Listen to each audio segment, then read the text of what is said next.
I don't believe in fate or in destiny. I'm a technician, and I'm used to sticking to calculating probabilities. So why fate? I have often wondered what people mean when they talk about an experience. I'm a technician, and I'm used to seeing things as they are. I see the moon over the Tamaulipas desert, more distinct than ever, perhaps, but it's simply a calculable mass circling the planet. A gravitational phenomenon. Interesting, but why an experience? I see the jagged rocks, black in the moonlight. They could be, like the jagged spines of prehistoric animals. But I know they are rocks, probably volcanic. There are no prehistoric animals anymore, so what's the use of imagining them? I can't see any petrified angels either, I'm terribly sorry, or any demons. I see what I see. The usual shapes formed by erosion, and my shadows stretched out on the sand. I don't see any flood either, only sand lit by the moon. What I see are agaves, a plant that flowers only once and then dies. I also know that I'm neither the first nor the last man on this earth. Why should I see what doesn't exist?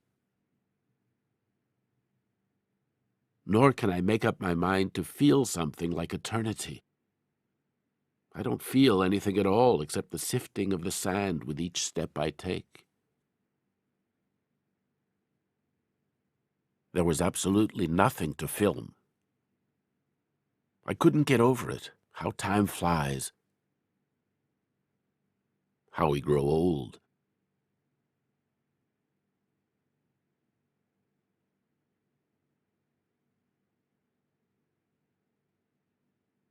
I got out my Hermes baby and put in a sheet of paper.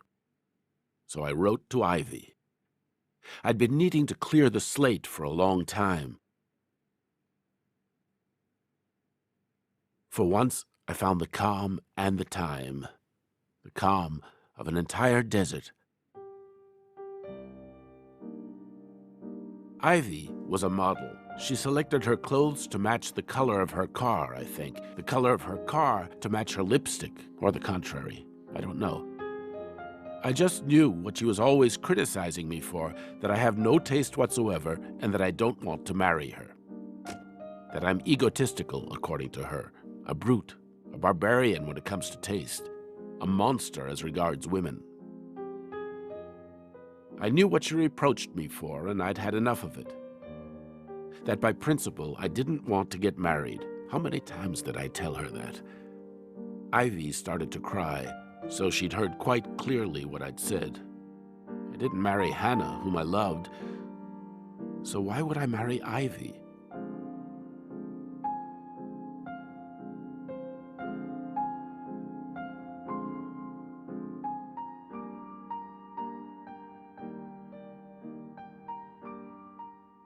About Hannah. I couldn't have married her anyway. I was an assistant at the Zurich Institute of Technology, earning 300 francs a month.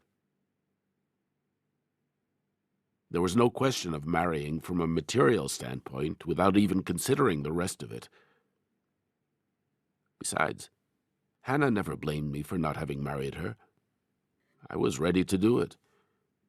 In reality, it was Hannah herself who didn't want to marry.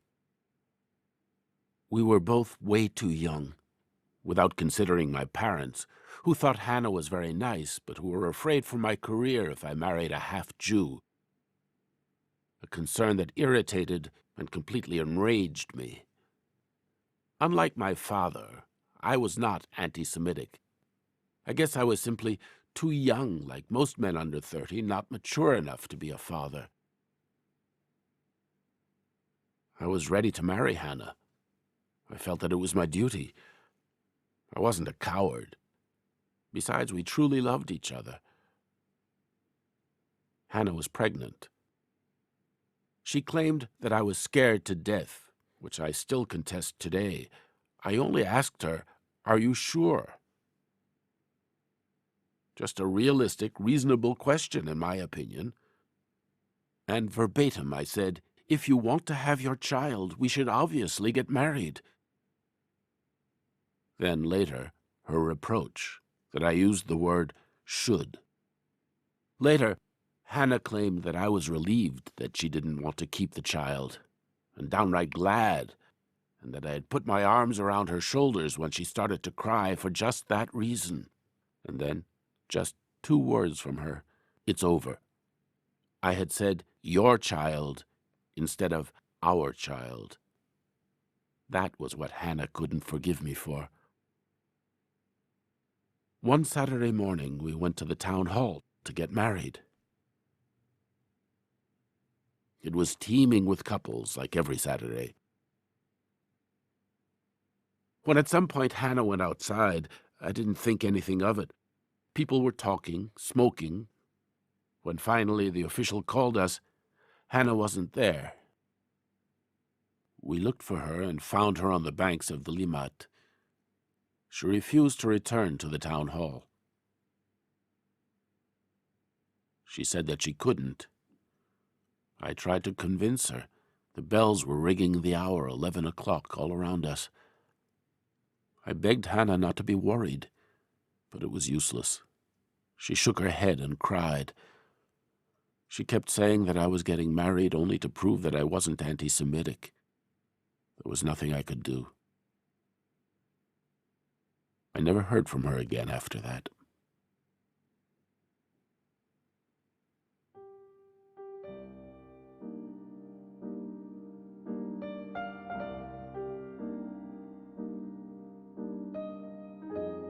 Arrival in New York. Here we are sitting in our Studebaker. Ivy drove us to my apartment. Not one word about my letter from the desert. I asked her if she got my letter. I had told her clearly in black and white that it was over. She simply hadn't believed me.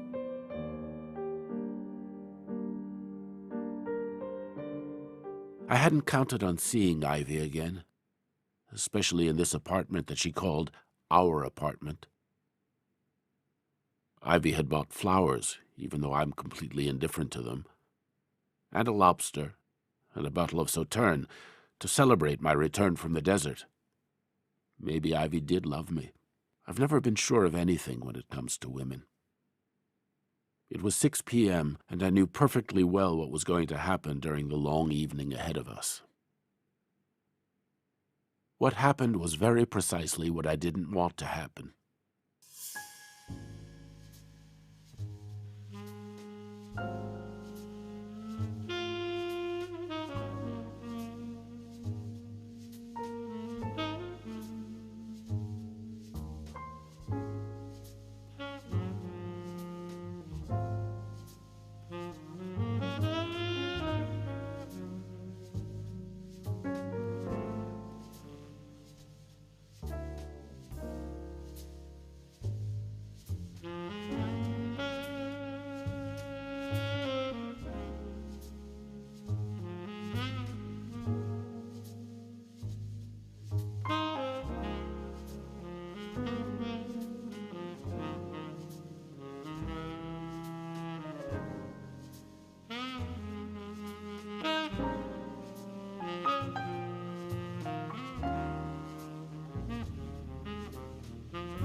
An hour later, we were sitting next to one another, Ivy in the dressing gown I'd given her for Christmas. We ate lobster and drank Sauterne. I hated her. I hated myself.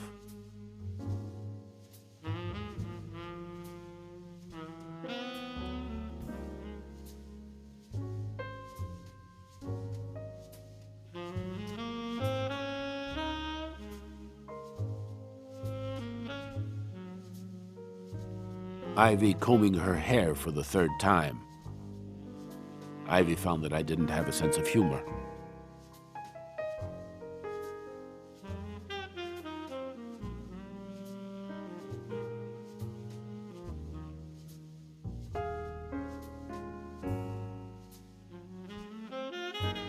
I stood close to the window and hated all the time I'd spent in this Manhattan, but especially in my apartment.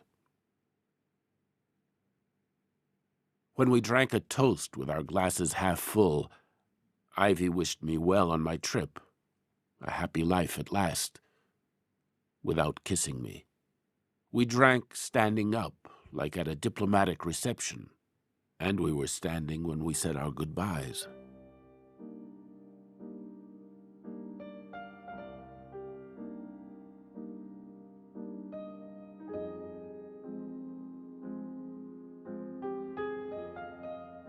I kissed her. She refused my kiss. She was standing there like a dressmaker's dummy. She was beautiful. While I held her, wanting nothing more than a last kiss, and felt her body, she turned her face away. I kissed her in spite of herself while she smoked and held onto her cigarette. I kissed her ear, her outstretched neck, her temple, her bitter hair. I hate goodbyes.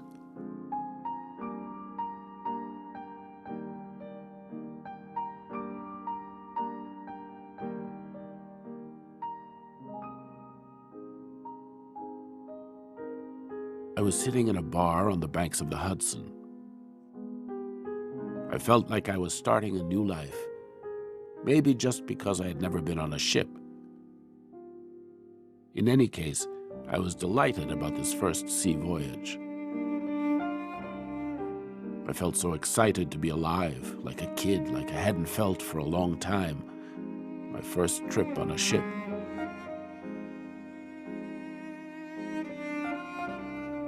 I lit a cigarette and asked myself what, as young men, we could have expected from life.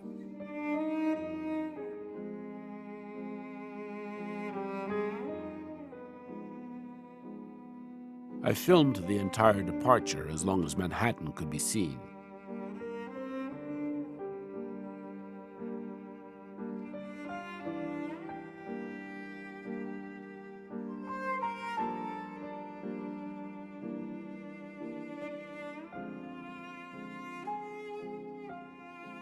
It was just a short while after we left the port that I saw the young girl with a red ponytail for the first time. Everyone had to meet in the dining room and stand in line to obtain a table seating card. In front of me, a young girl. I couldn't see her face, only her red ponytail that swished about each time she moved her head. She was wearing, I remember perfectly, a black turtleneck sweater with an ordinary wood bead necklace, espadrilles, all rather cheap. She was smoking, a thick book under her arm, and in the back pocket of her black jeans, a green comb. Her face, I repeat, I couldn't see. I tried to guess what she looked like.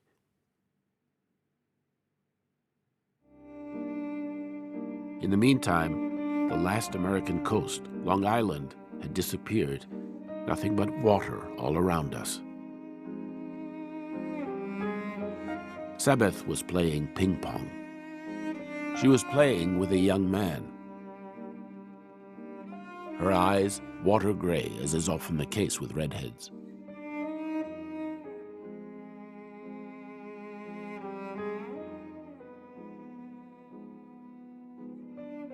I returned to my stroll. When I came back with coat and camera to film the setting of the sun, the two ping-pong paddles were laying on the green table.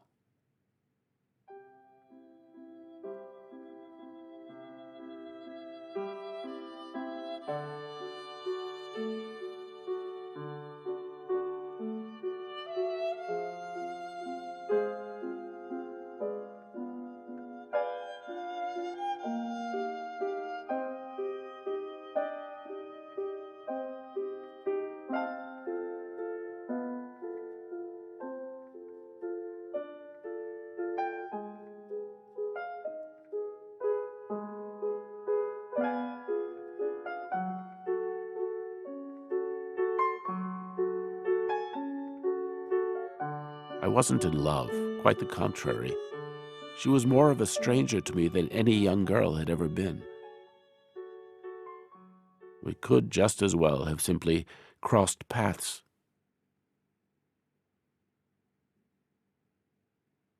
Why fate? It could have just as well turned out completely different. I liked her, but in no way did I flirt with her. I had forgotten it was possible to be so young.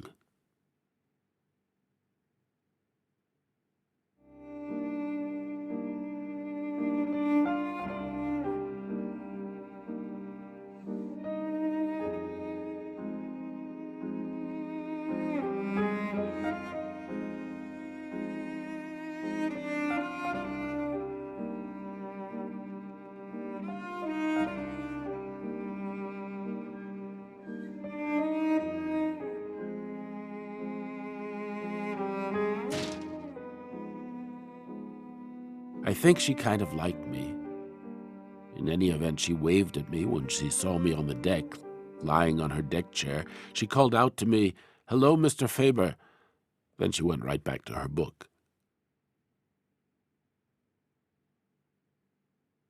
Again, her youth stupefied me. You have to ask yourself if you'd ever been that young.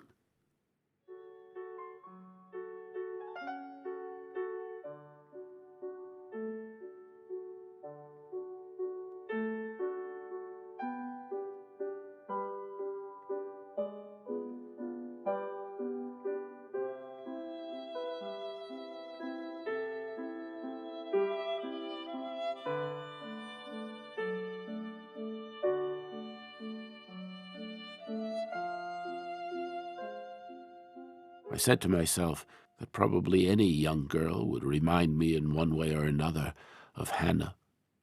I was again thinking more often of Hannah these days. Sabeth was young, like Hannah was young at the time. I really didn't care to know whether a girl like Sabeth had already slept with men or not. It just made me wonder.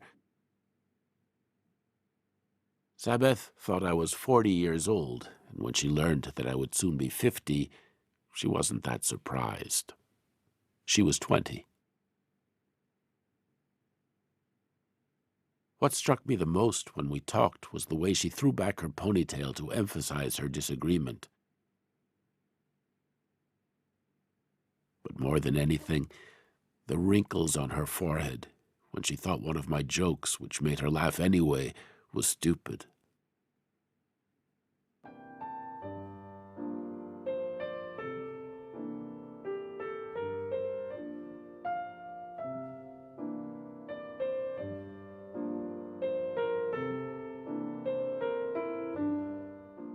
Sabeth, most of the time in her swimming suit. She was deep into her thick book, and when she spoke of Tolstoy, I really wondered what a young girl like her could know about men. One day I filmed her. When she realized it, she stuck out her tongue at me. I continued to film until she got furious and really yelled at me, asking me, "Just what is it you want from me?"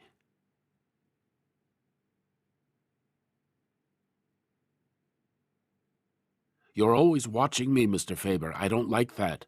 Finally, she didn't find me so nice. That was quite clear, and there was nothing more to hope for. I could no longer count on her without being hurt. I've always been this way.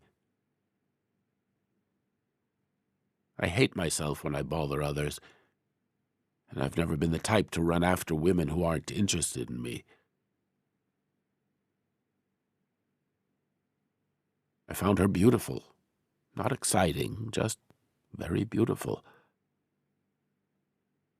I didn't dream for an instant that we would go to Rome together, Sabeth and I.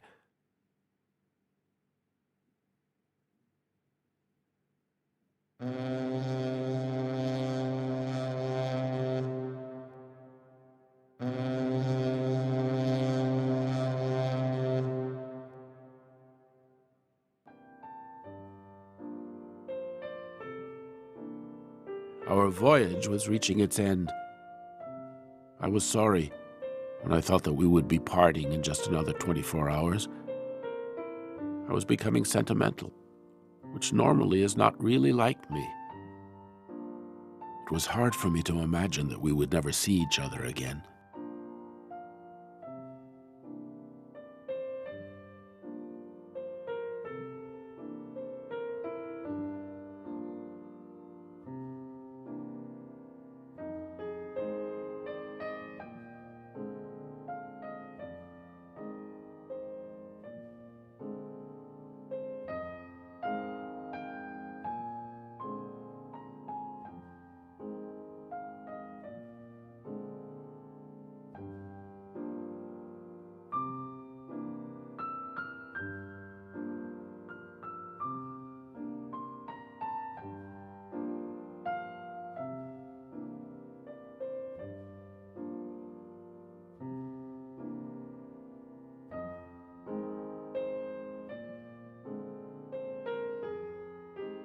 There was a big dance, as apparently is customary. It was the last night on board, and just a coincidence, the day of my 50th birthday. Of course I said nothing. I hadn't eaten anything all day. I was perfectly sober, and when Sabeth came to find me, I told her right away that she was going to catch cold. Sabeth in her light party dress. She wanted to know if I was sad, because I wasn't dancing. Why would I have been sad? Her supposition that I'm sad because I'm alone annoyed me. I'm used to traveling alone. I live through my work, like all men who respect themselves. On the contrary, I want nothing more, and consider myself happy to live alone, which in my opinion is the only life possible for a man. I like waking up alone, not being obliged to speak. Where is the woman who understands that? Just someone asking me how I slept, and I immediately become depressed. Caresses in the evening, yes. But caresses in the morning, I can't stand them. Sentiment in the morning, no man can stand that. A conversation on love and marriage, no man can stand that, I think, unless he's a hypocrite. Breakfast with a woman, yes, exceptionally, on vacation, breakfast on a balcony, but frankly, I've never been able to stand that more than 3 weeks at a time. Just the vision of a conjugal bedroom, unless it's a hotel room that one is soon going to leave, but a conjugal bedroom as a durable arrangement, and I immediately start thinking about the Foreign Legion.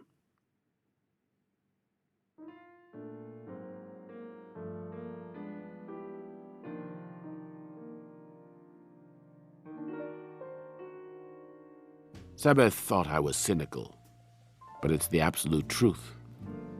I am not cynical. I'm just realistic, which no woman can stand. I can't have feelings all day long. Being alone is what suits me best, because I'm not trying to make a woman unhappy. And women, that's what they're looking for, to be unhappy. As soon as they get bored, they say you lack feeling. So to tell the truth, I prefer getting bored all by myself. Feelings, I have noticed, are symptoms of fatigue. Nothing more, at least for me. I admit it, being alone is not always amusing. None of this is tragic, just bothersome. You can't say goodnight to yourself. Is that a reason to get married? I thought about Ivy. I hear her question, "You're happy?" And I close my eyes to think about Ivy, whom I'm holding in my arms. I find myself in front of the open window. I'm smoking my cigarette while Ivy prepares the tea in the other room. Then I hear that someone has entered the room. I turn around. It's Ivy in her dressing gown bringing our 2 cups. I go to her and say, "Ivy." And I kiss her, because she's a good girl, even though she doesn't understand that I would prefer to be alone. All that seems to have never existed. Afterwards, everything is as if forgotten.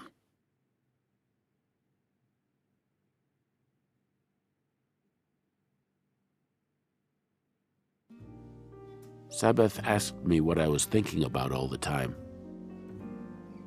I didn't know. And her, what was she thinking about? She knew, without hesitating. You should get married, Mr. Faber. I knew exactly what I was thinking about, but there aren't any words to say it.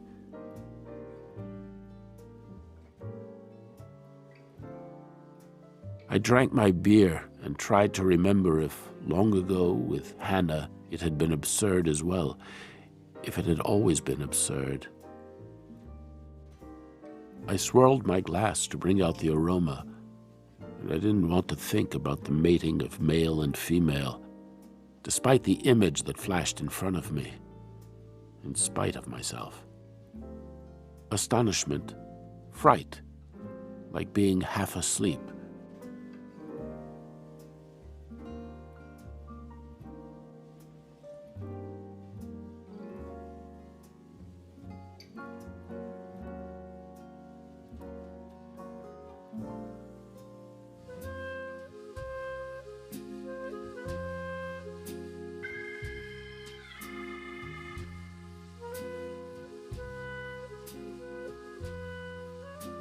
Her face of Hannah as a young girl. She asked me for a cigarette. She wanted to know again what I was mulling over in my mind all the time, and I had to say something. I gave her a light which illuminated her young face and asked her if she would consider marrying me. Sabbath blushed. Seriously? Why not? I had said what I never wanted to say, but I'd said it. I appreciated our silence. My life was in her hands. When Sabbath asked me if it was a serious question, I kissed her on the forehead, then on her cold and palpitating eyelids. She was shivering with all her might, then on the mouth. I was frightened. She was more of a stranger than any young girl before her, her mouth slightly open. It was impossible. I drank the tears that escaped from her eyes. There was nothing to say. It was impossible.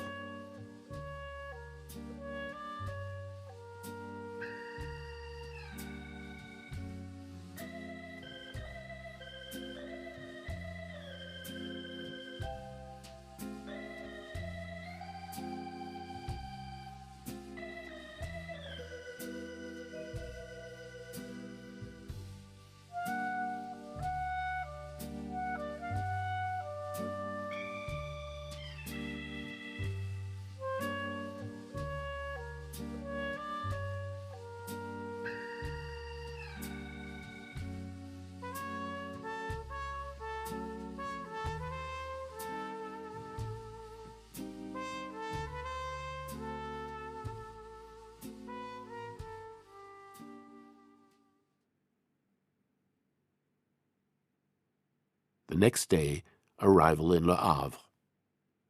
It was raining when the young stranger with the red ponytail crossed the gangway, bags in both hands which kept her from waving.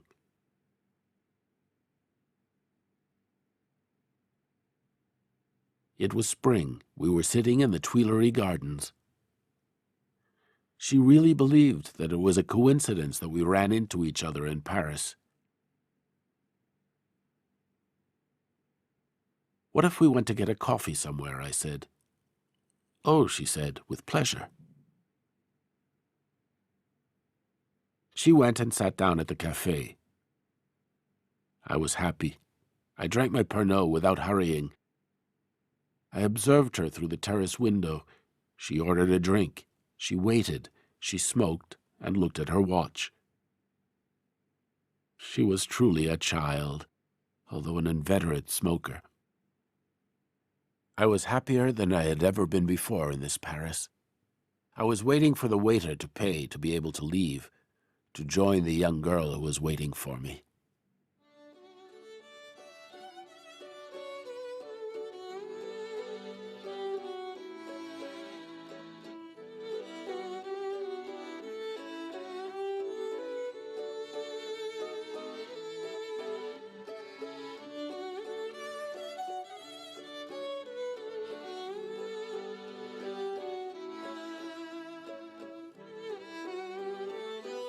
When we crossed the Place de la Concorde, she gave me her arm.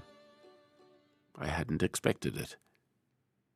To avoid getting my hopes up, I told myself, she's happy to see me because she's almost out of money. There was no way that I could get the idea of hitchhiking to Rome out of her little head. I didn't dare to ask, "What are you doing tonight?" I knew less and less what kind of a young girl she really was. In Avignon, where we spent the first night, we stayed at the same hotel, of course, but not on the same floor. I wouldn't have dreamed for an instant that we would get to that point. Sabbath thought, I remember, that for the first time that I took us seriously, the two of us, and kissed me as she never had before. And for the first time, I had the confused impression that this young girl, who until now I took for a child, was in love with me.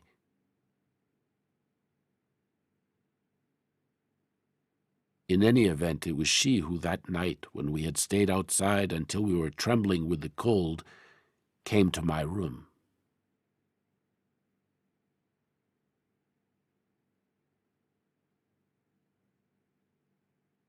About our trip in Italy, I can only say one thing, that I was happy.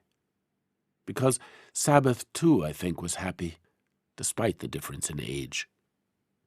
The only thing that bored me was her appetite for works of art, her obsession to see just everything. I have no use for museums. I watched her. I followed her into countless museums, simply to be close to her, to at least see Sabbath in the reflection of a display case full of Etruscan shards. Her young face, her seriousness, her joy.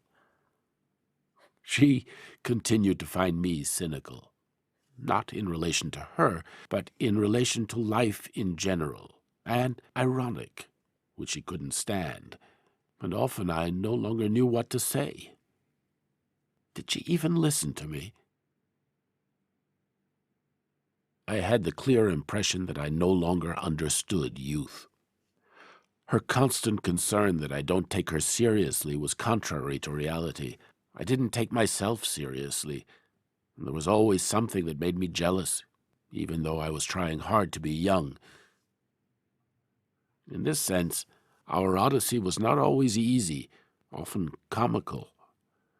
I bored her with my experience of life, and she made me feel older by watching all day long for any signs of enthusiasm.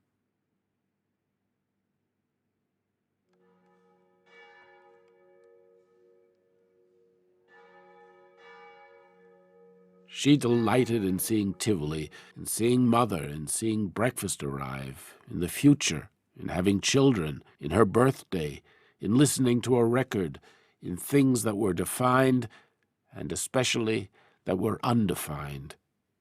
Everything that did not yet exist. I was jealous of that, it's possible, but it's not true that I didn't know how to feel joy. I was delighted each instant that in some way or another allowed it.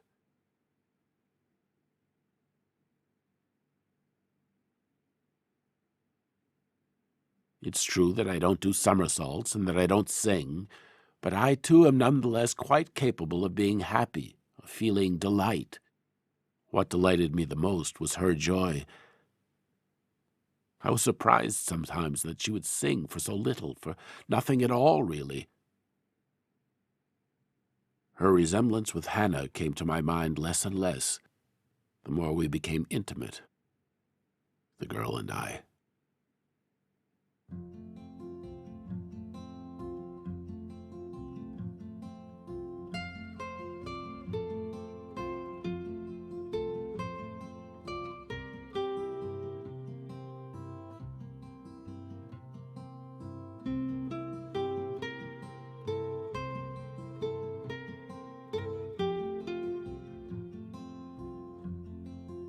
I thought about marriage like never before. As each day went by, I hoped to speak with her.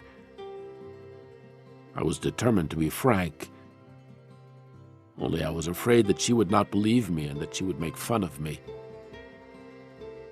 She was not thinking about marriage.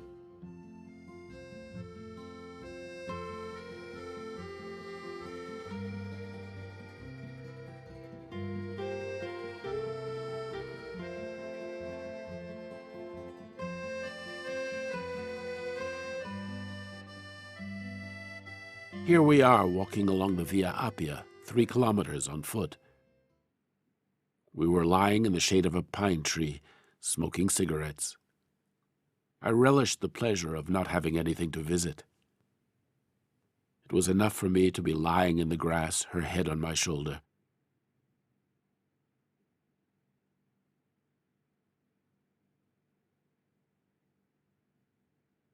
Sabbath leaning over me, standing by my side, me lying on the ground. She had her 2 hands in her pockets, her hair in the bright blue sky, hers standing in the wind, thin and straight, mute like a statue.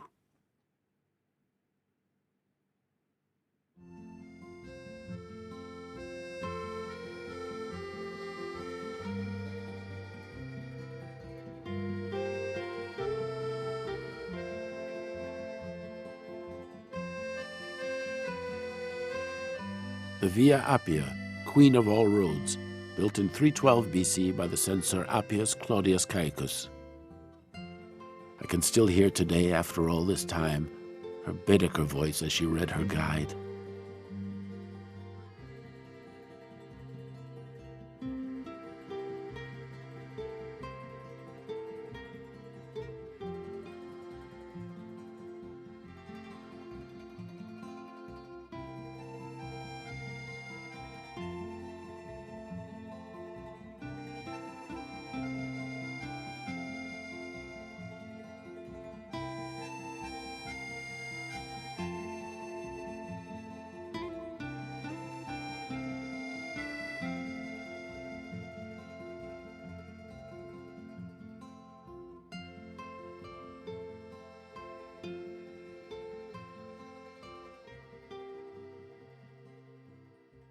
At some point I asked her, "What's your mother's first name?"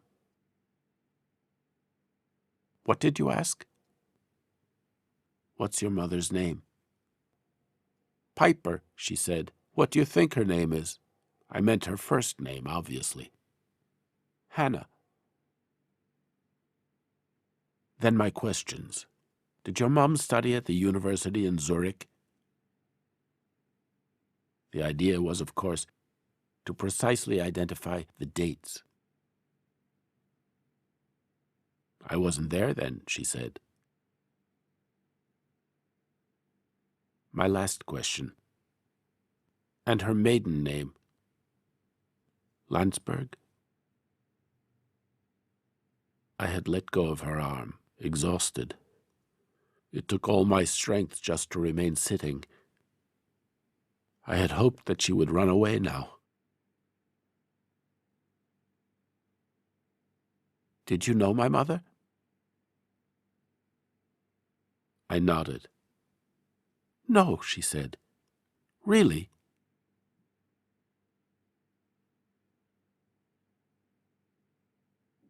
I couldn't speak. "You knew each other," she said, "when Mom was studying at the university?" She found that fabulous. Simply Fabulous. Well, she said, walking away, I'm going to write her. She'll be pleased.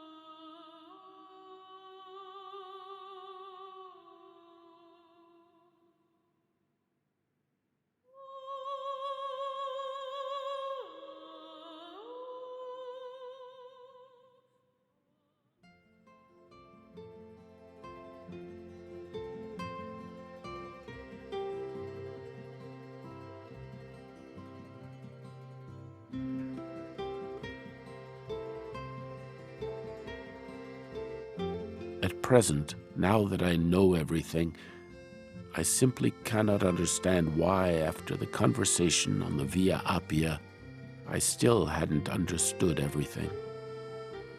Sabbath, Hannah's daughter. What went through my head? There was probably no longer any question of marriage.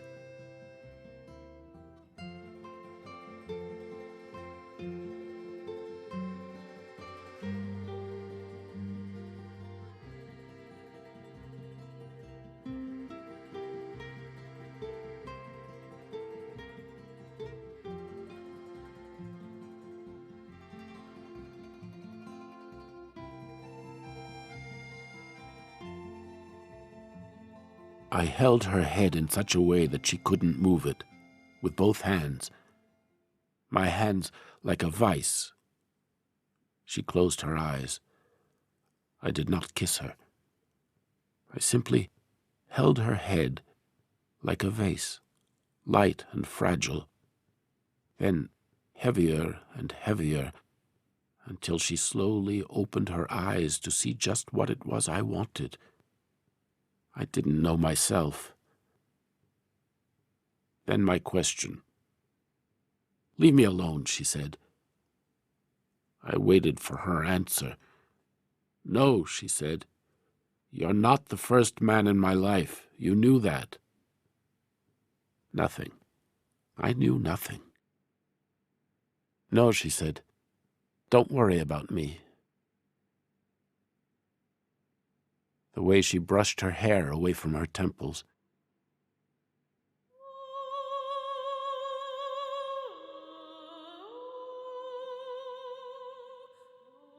She took her comb out of her pocket to comb her hair.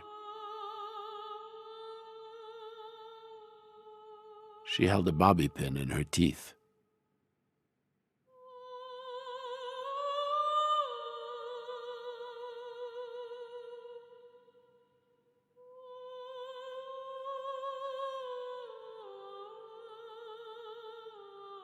Then the Via Appia by foot.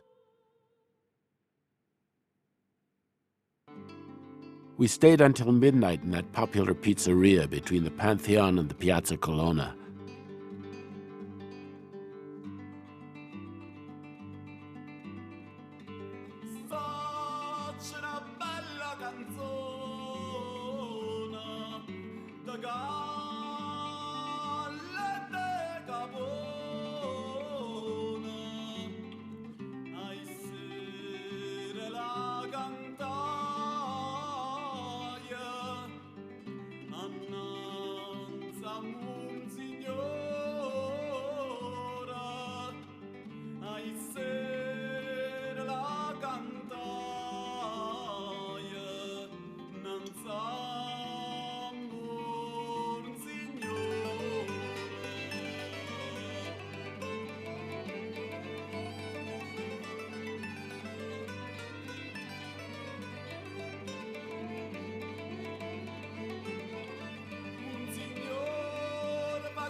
On the way back to our hotel on Via Veneto, we were gay, not drunk, but completely free-spirited.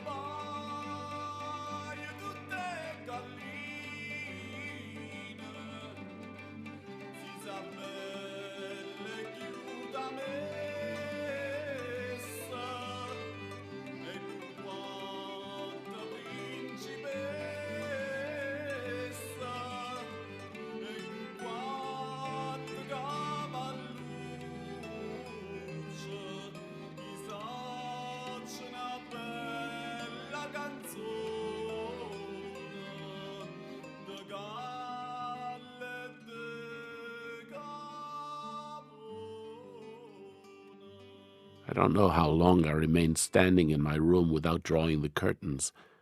A room in a grand hotel, much too big, much too high. "Sabbath," I asked. "What is it?" She was standing in front of my door without knocking. She was barefoot and wore her yellow pajamas. She didn't want to come in, but only to say good night again. I saw her eyes full of tears. "Why do you think I don't love you anymore?" I asked. Suddenly, her sobs.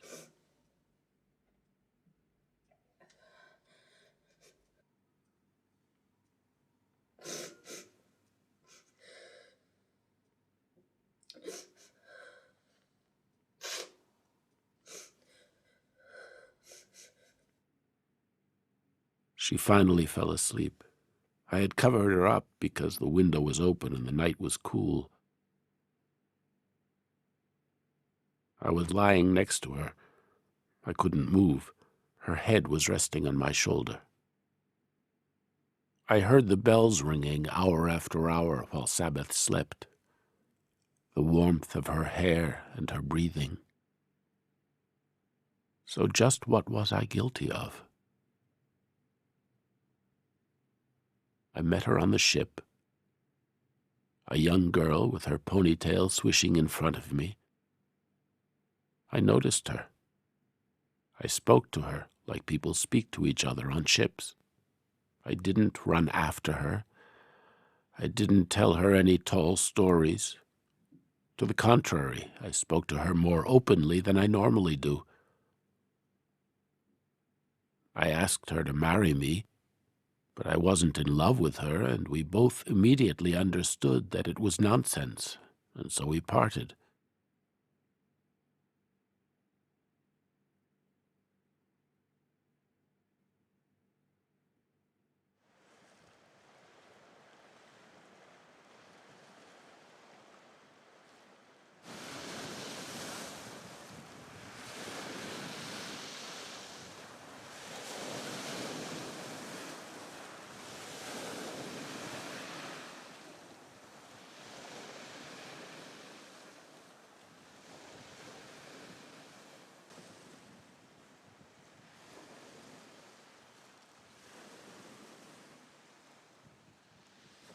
Regarding the accident, it was a level beach. When I hear her cry, I'm at least 50 meters away. I see that Sabbath has jumped to her feet. I cry out, "What is it?" She runs without answering. Did she hear me? I don't know. I yell at her to stop, as if paralyzed. I have a hard time following her until she stops running.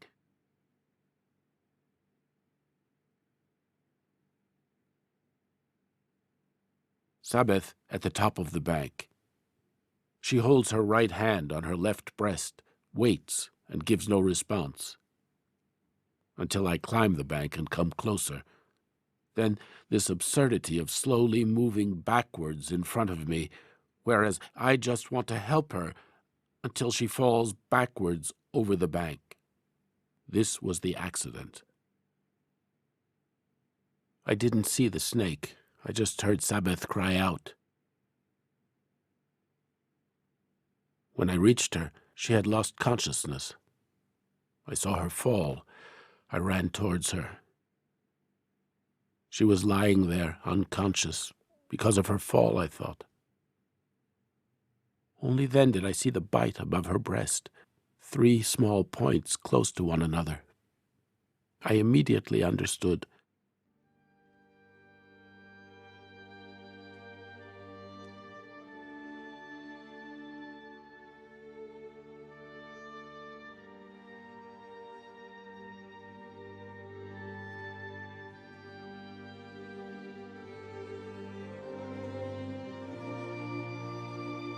I called for help, but I had already lost my breath before I reached the road, carrying the injured girl in my arms.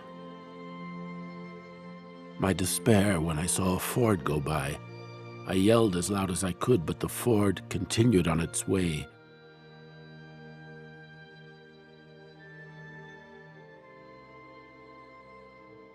I laid her on the bank on the edge of the road because it was obviously senseless to run. I couldn't carry her all the way to Athens.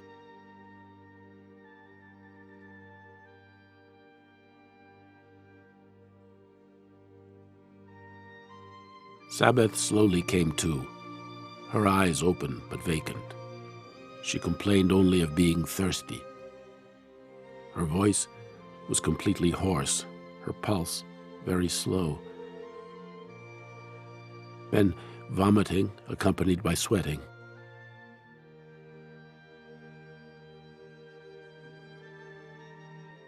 It was the right road, but not a vehicle in sight. I could call out and yell as much as I wanted. It was noon, a dead silence. I was crying. Fortunately, I saw the truck in time and ran out on the road. He stopped.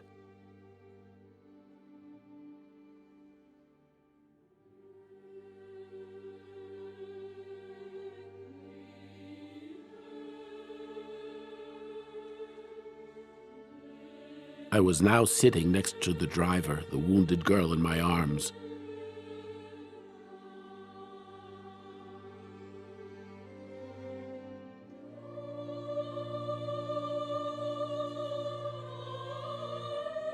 At Eleusis, where he had to stop for gas, we lost another quarter of an hour.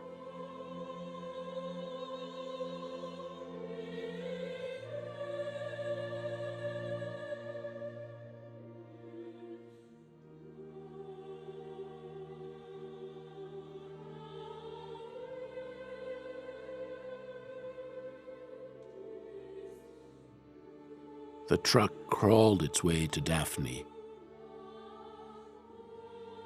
I will never forget this drive.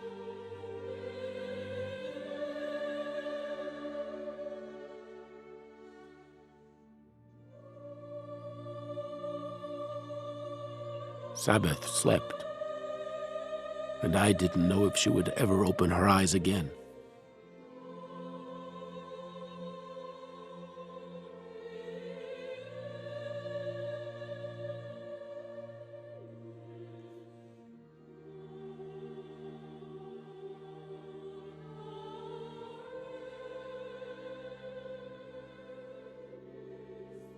Then Hannah and I finding each other again in Athens.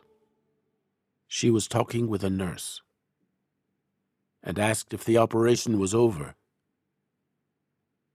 My fear that the child might be dead. Suddenly, my eyes are open. The white room, the lady who stands by the window and thinks that I'm sleeping and that I don't see her. A stranger. Her face I cannot see, only her neck, the back of her head. She's looking out the window where there is nothing to see except the blinds. From time to time she takes a handkerchief and blows her nose, then crumples it nervously and keeps it in her hand.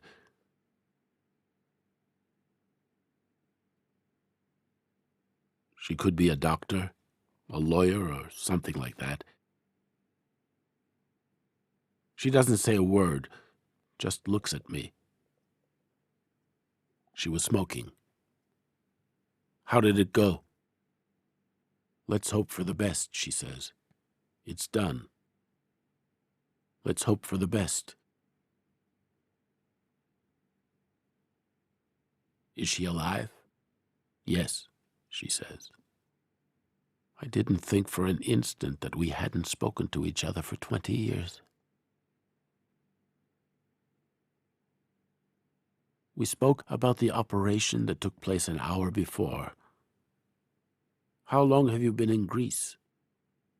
You went to Corinth today, she asked. She asked, without looking at me, what happened between the two of you?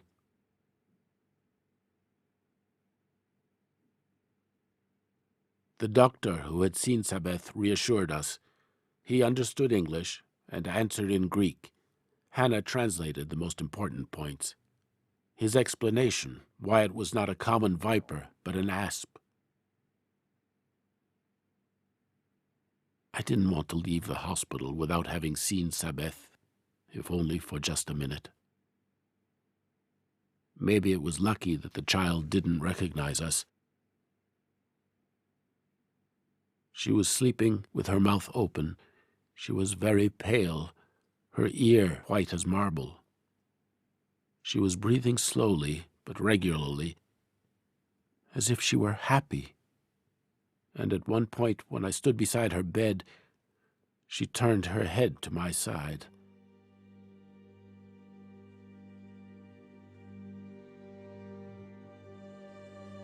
Come, said Hannah. Let her rest.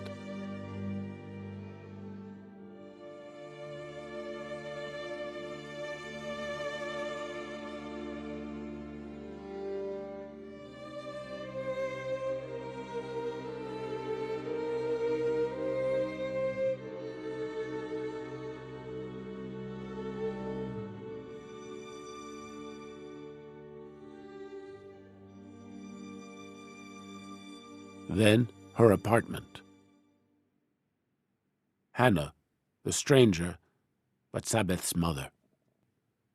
From time to time, I'm surprised that we speak so easily to each other. To see each other again after 20 years, I hadn't expected that. Hannah hadn't either. The main thing was for the child's life to be saved. I kept repeating this to myself while I said just anything, or kept quiet. I said to her, "You haven't changed." "You think so?" she asked. "How about you? Have you changed?" "I always thought that you were angry with me forever." Hannah simply astonished. "Why would I be mad at you? Because we didn't get married," she said. "It would have been a disaster." I couldn't picture Hannah anymore. Hannah in the past, Hannah today. Not one or the other, really. Hannah on the phone. She had called the hospital. She had talked with Sabeth. I heard everything without wanting to. Not a word about me. She spoke as if there was only Hannah, the mother, who had been worrying about Sabeth and who was so happy that her daughter had started to feel better. Then she hung up. How is she doing? Hannah, relieved. Did you tell her I was here? No, she said. Hannah's attitude was bizarre, and I just couldn't believe that Sabeth hadn't asked about me. I at least had the right, it seemed to me, to know what had been said. What made me furious? Her smile, as if it wasn't my right to know everything. Her eternal argument. She's my child, she's not your child.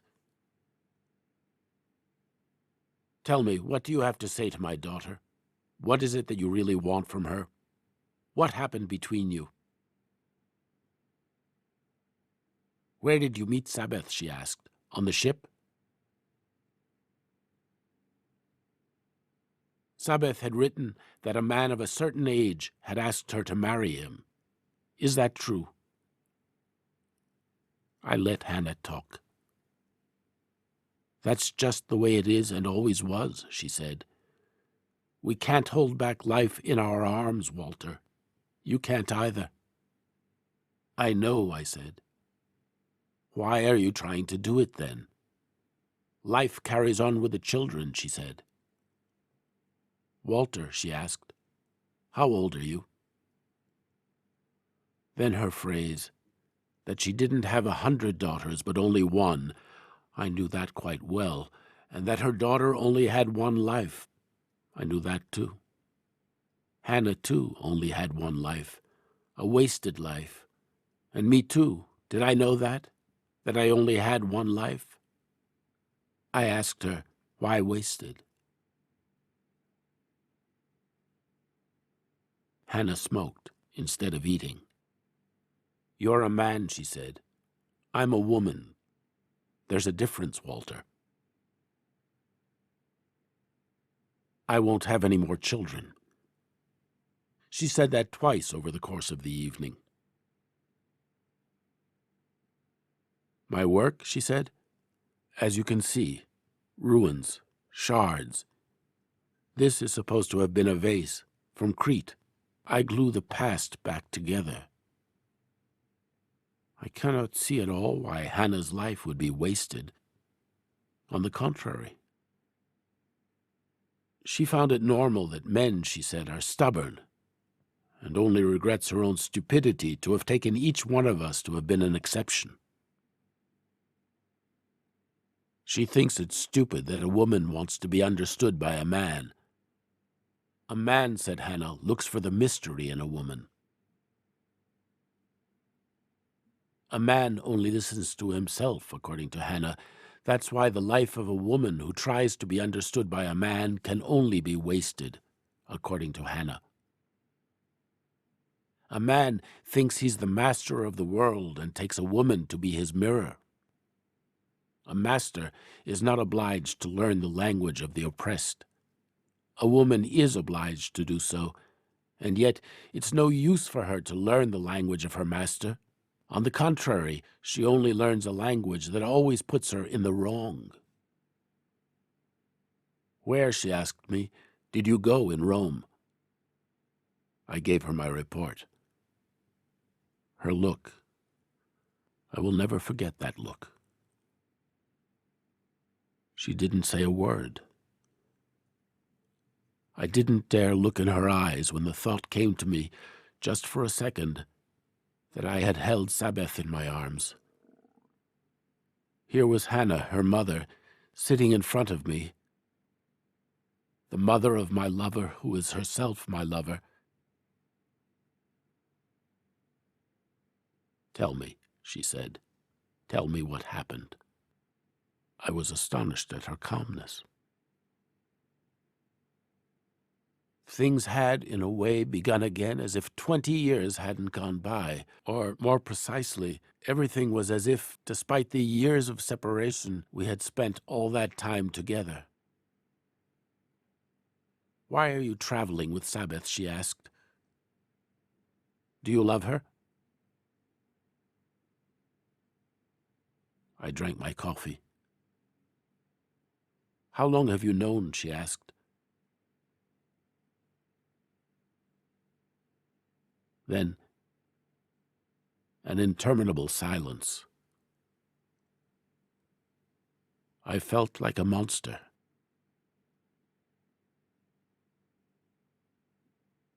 The fact that Hannah wasn't even crying made everything even more difficult. I don't know when that night she told me to stop talking. Everything becomes so small when you talk about it. In fact, we'd already said goodnight, and we were both terribly tired when Hannah asked again, Walter, what happened between Sabeth and you? But she very certainly knew the answer. Go on. Say it. I don't know what I said. Yes or no, she asked. Are you angry with me? I admit that for 15 minutes at a time, I simply forgot what was happening. I mean, it just seemed like it was only a dream. You're condemned to death, and you know that it can't be true. All you have to do is wake up.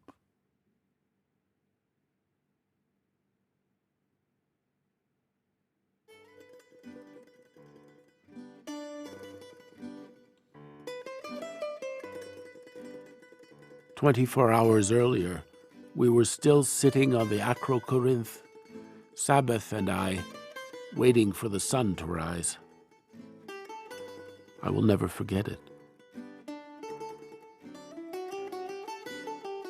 We had come from Patras and stopped at Corinth to see the 7 columns of a temple.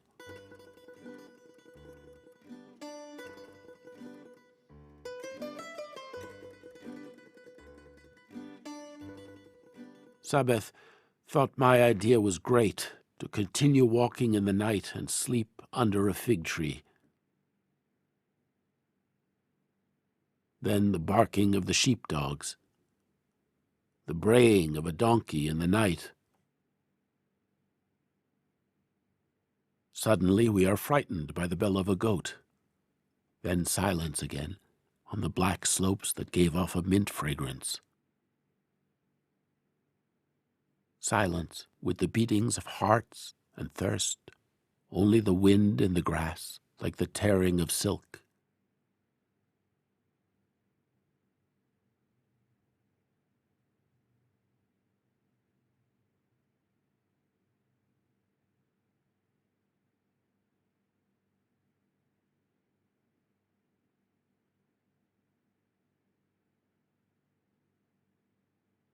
Around 5 o'clock, the first glimmer of dawn, like porcelain. It becomes clearer and clearer from minute to minute, the sea and the sky, not the earth. We see where Athens should be.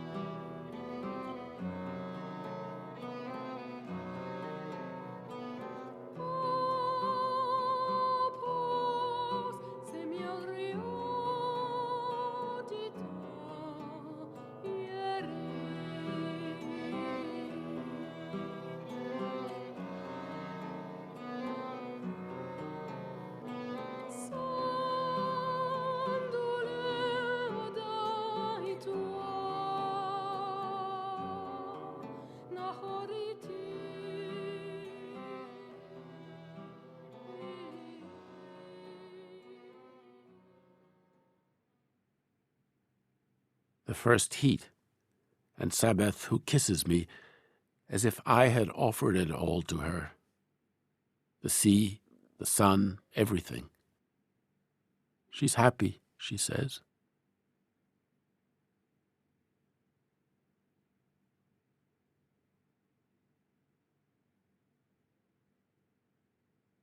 And I'll never forget the sea that is becoming darker before our eyes, then blue, then violet, the Corinthian Sea, the Sea of Attica, the red color of the fields, the gray-green olive trees, their long morning shadows on the red earth.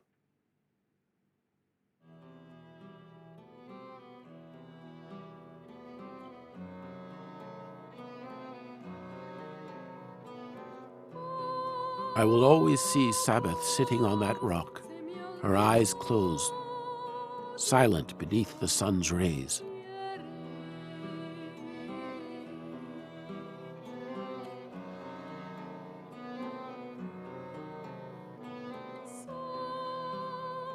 And I'll never forget Sabbath singing.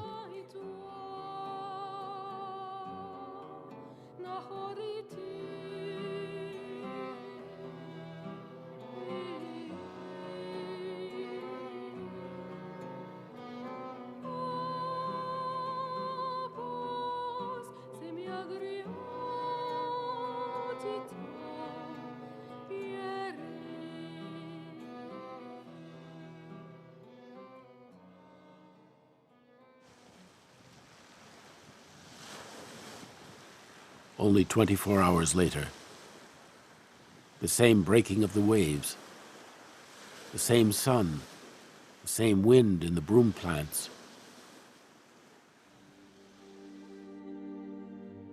Except it's not Sabbath who's sitting by my side, but Hannah, her mother.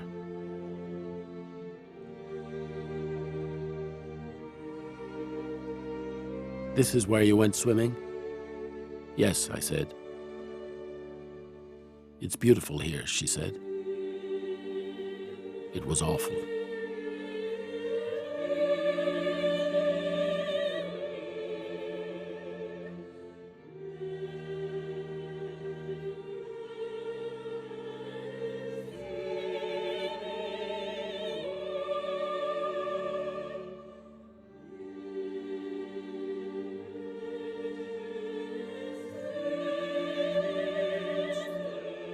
Hannah standing at the place of the accident. While I recounted the facts with as much precision as possible, I showed her the banks and everything.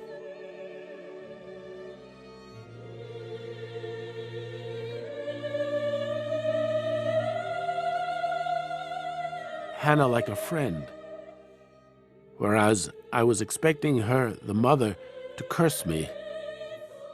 Although objectively speaking, I was not to blame for her daughter's accident.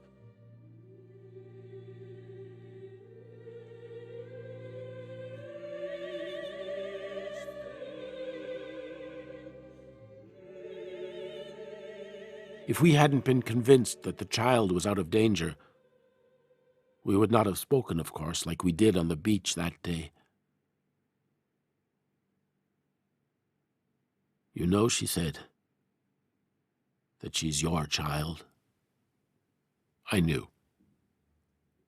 Why did you hide her from me?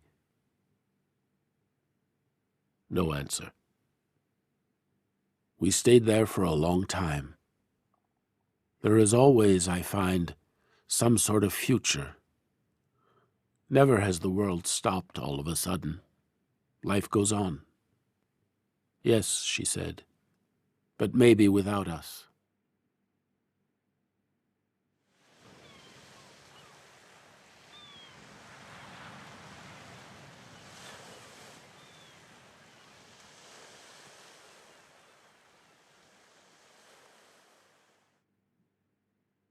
We bought flowers in Athens.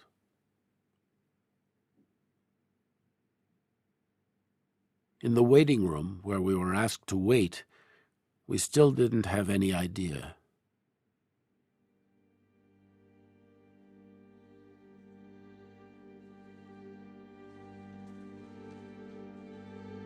Then Dr. Eleutheropoulos arrived, all in Greek, but I understood everything. Her death, a little after 2 p.m.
Then, before her bed, Hannah and myself, we just can't believe it.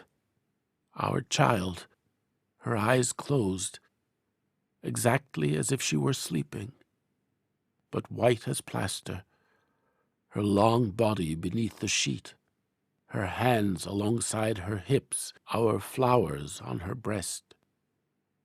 I don't say it as if I were looking for consolation, but really, she's sleeping, And I still can't believe it, even today.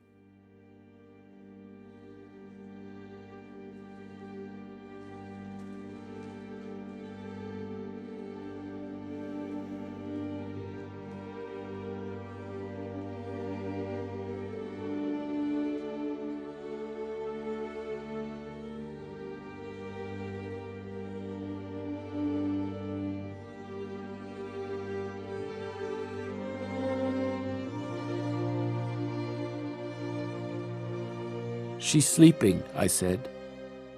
Not to Hannah, who suddenly screamed at me. Hannah, her little fists in front of me. I don't recognize her. I don't defend myself. I don't feel them, her fists hitting my forehead.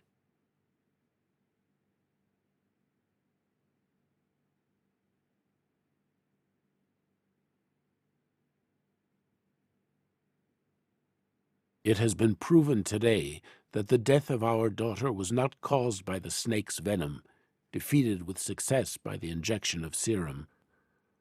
Her death was caused by a fracture not diagnosed at the base of her skull, by cerebral compression caused by her fall on the bank, which surgery would have easily avoided.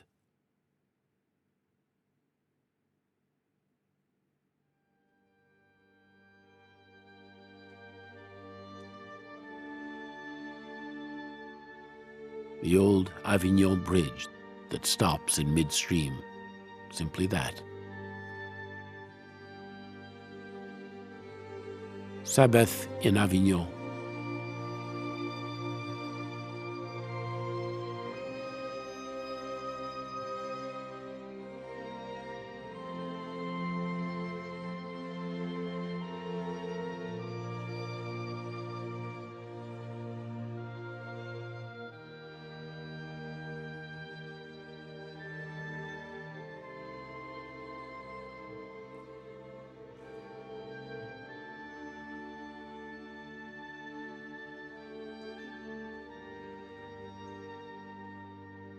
Sabbath is pointing something out to me. Her expression when she sees that I'm filming instead of looking, she gives me a stern look. She says something.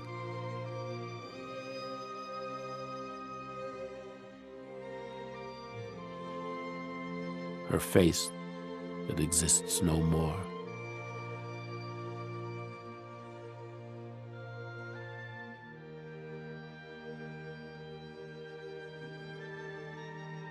Sabbath in the strong wind. She walks against the wind, the terrace, the pine trees in the wind, the way she walks.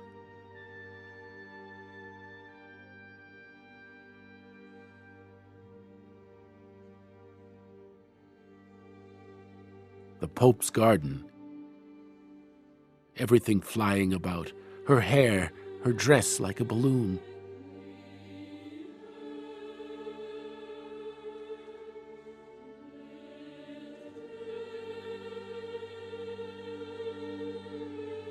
Sabbath, near the balustrade, she waves.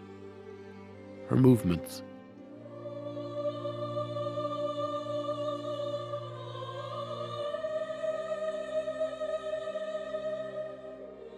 Sabbath feeding bread to the pigeons.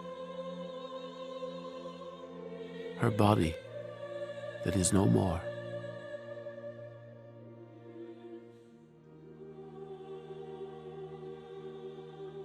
Her eyes that are no more.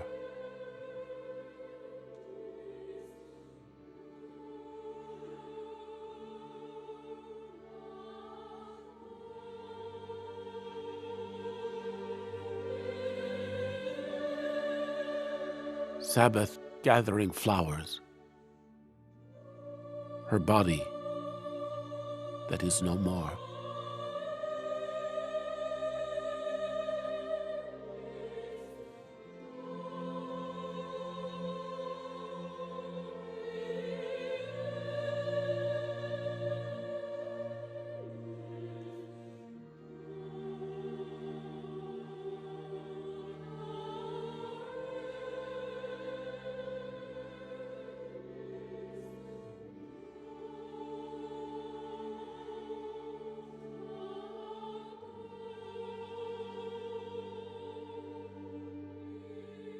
Sabbath having a conversation with a French mule whose load, in her opinion, is too heavy.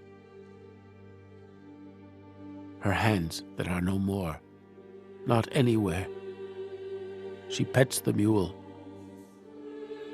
Her arms are no more, not anywhere.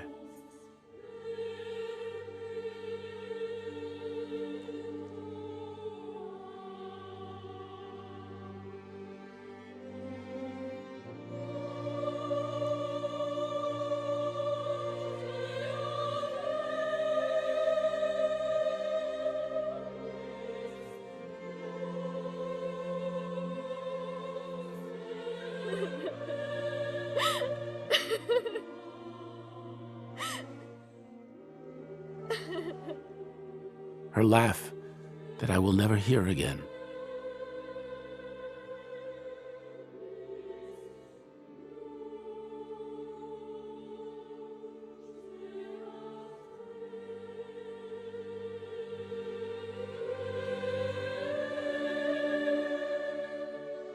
Sabbath sleeping, her mouth half open, a child's mouth. Her hair undone, her seriousness, her closed eyes, her face,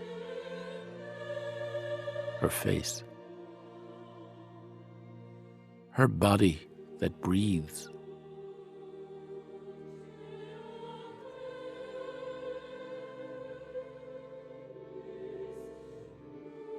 Sabbath combing her hair is wet. She leans her head to one side so that she can comb it.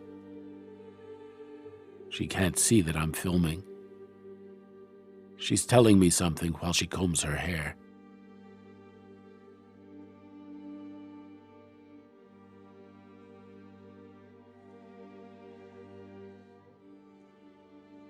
Sabbath at the end of the jetty.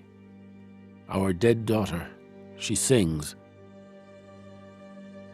Her hands in the pockets of her pants.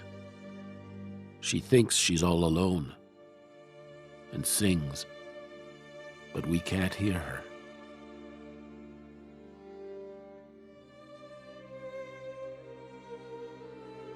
Backwash at high noon, nothing more. Hannah always knew that her child would leave her one day, but even Hannah couldn't foresee that Sabbath, during this trip, would meet her father, who would destroy everything.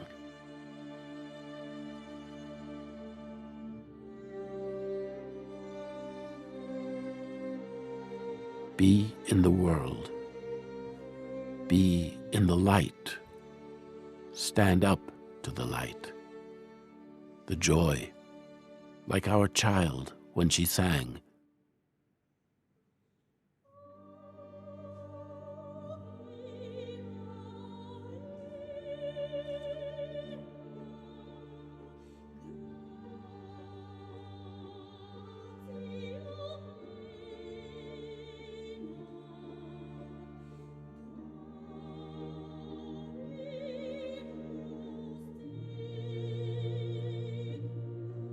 Aware of fading in the light above the broom plants, the asphalt, and the sea.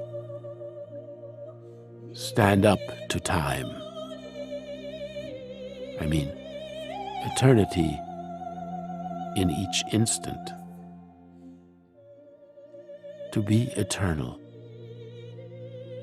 To have been.